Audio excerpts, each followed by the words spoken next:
आपण आपली पूर्ण महसूल प्रशासन असेल, त्याच्यामध्ये SDO, तहसीलदार, SIOs, पूर्ण सप्लाय डिपार्टमेंट, त्यासोबतच पोलीस प्रशासन, SP साहेब देखील माझ्यासोबत आहेत, SDPOs असतील, PIs असतील, या सगळ्यांची आपण बैठक घेतली. त्यांच्यासोबतच पूर्ण IOCL, BPCL, HPCL, नायरा आणि रिलायन्स या कंपनीचे सेल्स ऑफिसर्स आणि रिटेल आउटलेट्सचे पण सर्व लोक त्याच्यामध्ये उपस्थित होते आणि पूर्ण स्टॉक पोझिशन आपण घेतलेली आहे.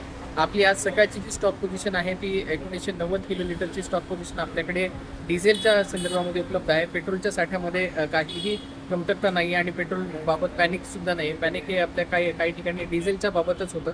तर 1990 KLची जी आपल्याकडे सप्लाय आहे त्याच्या अगेन्स्ट आपली जी डिमांड आहे ती 1550 KLच्या आसपास आहे आणि ट्रान्झिटमध्ये जो येणारा साठा आहे तो आपल्याकडे 1760 किलोलिटरचा जो साठा आहे तो ट्रान्झिटमध्ये आहे. अशी आपली कम्फर्टेबल पोझिशन आहे. आपल्याकडे पूर्ण जिल्ह्यामध्ये 371 पेट्रोल पंप आहेत.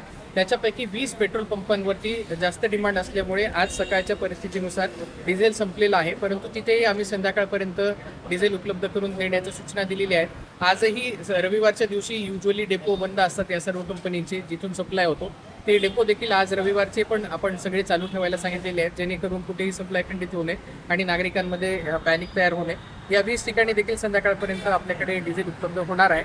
जिथे जिथे डिझेलची कमतरता होईल, कारण आपण बघितलं तर जवळपास 4 दिवसांमध्ये जेवढं डिझेलचा सप्लाय किंवा जेवढा सेल्स या एका पेट्रोल पंपावरून होतो तेवढा एका दिवसामध्ये होत असताना देखील बऱ्याच ठिकाणी आपल्याला आढळून आलेला आहे आणि त्यामुळे कुठे कुठे सप्लायचा आपल्याला कन्स्ट्रेंट आढळून आलेला आहे. परंतु स्टॉक पोझिशन कुठेही कमी नाही. पूर्ण जिल्ह्याचा जर विचार केला आपण, सगळीकडे स्टॉक पर्याप्त मात्रेमध्ये आणि येणारही स्टॉक पर्याप्त मात्रेमध्ये आहे. नागरिकांना माझं आव्हान असेल की आपण घाबरून जाऊ नये, पॅनिक होऊ नये, पॅनिक बाईंग करू नये आणि कुठल्याही खुल्या कंटेनर्समध्ये देखील डिझेल पेट्रोल आपण घेऊन जाऊ नये. ते सेफ नाही आहे.